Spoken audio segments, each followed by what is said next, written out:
Sa lahat ng mga motorcycle sa merkado, may isang modelo na talaga namang nag-stand out sa iba. Ito ay ang Honda Winner X. Ang Winner X ay mayroong engine displacement na 150cc, liquid-cooled 4-stroke, DOHC.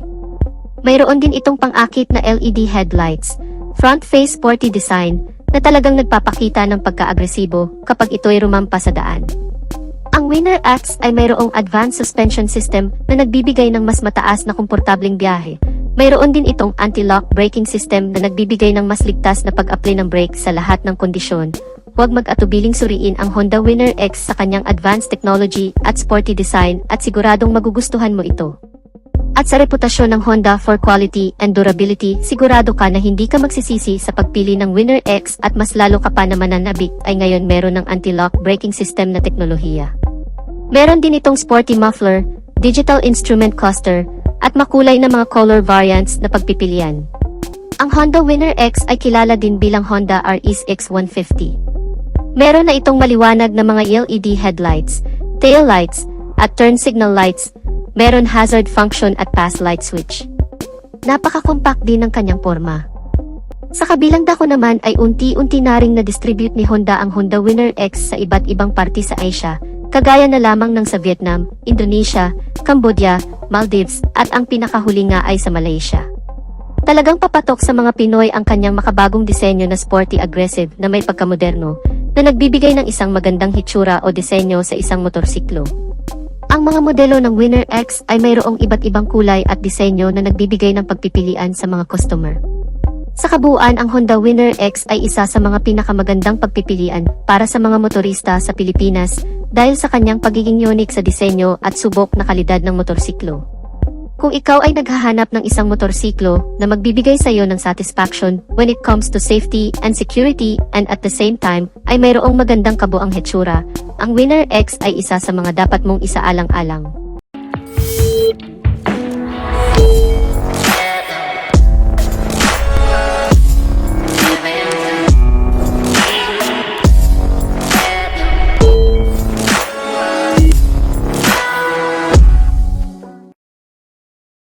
Ang sikat at inaabangan na underbow ng Honda, ang Honda Winner X, ay inilabas sa isang maliit na island sa South Asia, sa bansang Maldives, nitong nakaraang May 2021. Madami ang nagulat, partikular ang bansang Malaysia, dahil ang motor na to ay kinagigiliwan din sa bansang Malaysia at inaasahan nila na mas mauna pa itong makarating sa bansa nila at iba pang mga karatig bansa kasama na nga ang Pilipinas.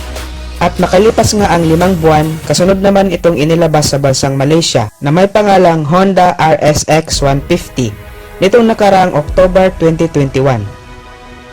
Ang Honda Winner X ay pangtapat ng Honda Malaysia sa kakalabas lang din na Yamaha Y16ZR o mas kilala sa Pilipinas na Sniper 155 VVA. At kung matatandaan natin, ang Winner X ay unang inilabas sa bansang Vietnam noong April 2016. Nagkaroon naman ito ng upgrade noong July 2019 bilang Winner X 150. At simula noon ay bali-balita na ang Winner X 150 ay magkakaroon daw ng panibagong upgrade. Gagawin daw itong Winner X 160. Pero unfortunately ay ang bagong lumabas nitong nakaraang December 2021 ay Winner X 150 pa rin. The same engine specs pero bagong looks at may bagong features. Sa bagong Winner X 150 2022 model, kung dati ay disusi pa lang, this time ay naka-smart key o naka-keyless system na siya. Less hassle na sa pagpapaandar ng motor. Meron na din itong USB charging port. Sumabay na din sa uso ang motor na to. At sa looks naman ay mas pina-aggressive pa. Dito sa bandang front fairings ay mas pinasporty pa ang datingan.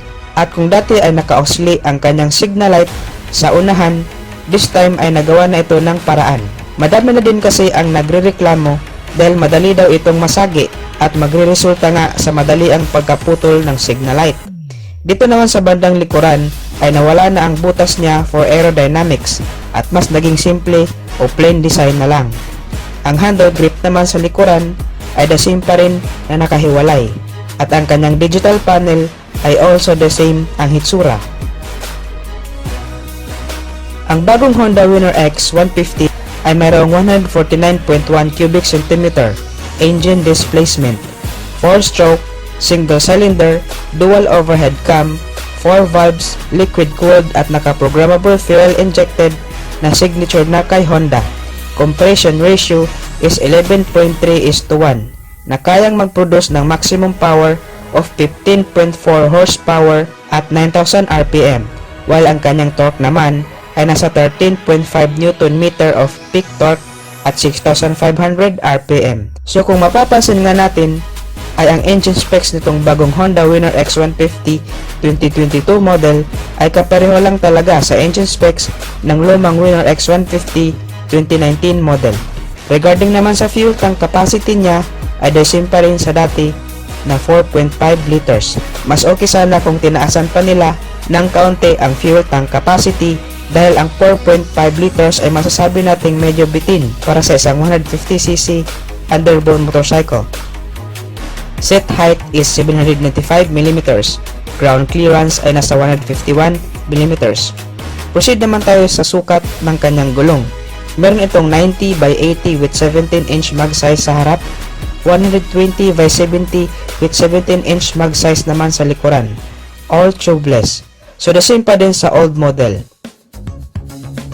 Naka fully LED ang kanyang lighting system from headlight, signal light at tail light.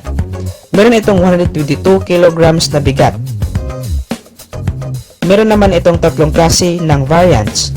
Una ay ang standard with ABS, pangalawa ay sports ABS with tricolor shim, at pangatlo ay ang special model. So lahat ng variants ay obviously merong ABS o anti-lock braking system. Ang price naman ng standard with ABS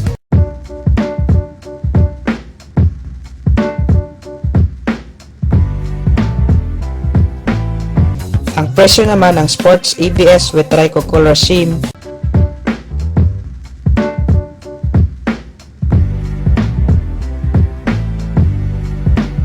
at lastly ang presyo naman ng special model